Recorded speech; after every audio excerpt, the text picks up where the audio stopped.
কেন যাবেন ওখানে? আমার বড় আব্বার বাড়ি। আত্মীয়? হুম বর্তমানে যে বাংলাদেশের যে পরিস্থিতি হয়ে আছে, হুম হ্যাঁ, হুম। তো কথা বলেছেন ওখানে হ্যাঁ, লোকের? আমি কথা বলেছি, বলেছে সমস্যা নেই, চলে এসো, তাই বলেছে। মানে ঝামেলাটা বলে রাজশাহীতে না, ঢাকাতে ঝামেলা। এখন বলছে ওরকম কিছু সমস্যা নাই, চলে এসো, তাই বললো। বলছি চিন্তায় আছেন যে যাবেন তো এখান থেকে অনেকটা যেতে হবে তো? হ্যাঁ, রাজশাহী এখান থেকে আপনার বর্ডার থেকে 2.5 ঘন্টা লাগবে বাসে যেতে।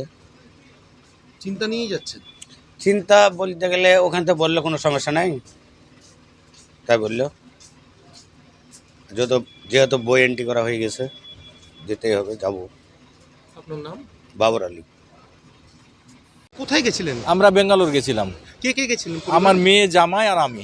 কোথায় বাড়ি আপনার? আমার বাড়ি এই বর্ডারের সাইডে, এখানে শিবগঞ্জ, চাঁপাইনবাবগঞ্জ, শিবগঞ্জ। বলছি টিভিতে তো দেখা যায় না, বাংলাদেশ উত্তাল হয়ে আছে। হ্যাঁ, এই টিভি দেখতে পাইনি, টিভি যেখানে ছিলাম সেখানে টিভি দেখতে পাইনি আমরা। কথা হয়েছে পরিবারের সাথে? পরিবারের সাথে কথা হয়েছে, মেয়ে ছেলেপিলে আছে, ওরা কিছু বলতে পারেনি। খোঁজ নিয়েছিলাম যে বাংলাদেশের পরিস্থিতিটা কি এখন। হ্যাঁ, মানে আমার ব্যবসা আছে এখানে, যেহেতু আমার মাল ঢুকে, কালকেও মাল ঢুকবে, সেই জন্য খোঁজ নিয়েছিলাম। তো পার্টি বলছে যে না, রাস্তাতে কোনো অসুবিধা নাই, কারণ ফিরে যাচ্ছেন আমি দেশে? ফিরে যাচ্ছি। চিন্তায় আছেন কি কিছু? না, উদ্বিগ্ন, আমার কিছু উদ্বিগ্নতা নাই। আপনার নাম? আমার নাম মনিরুল ইসলাম বাবুল, ডাকনাম। আচ্ছা।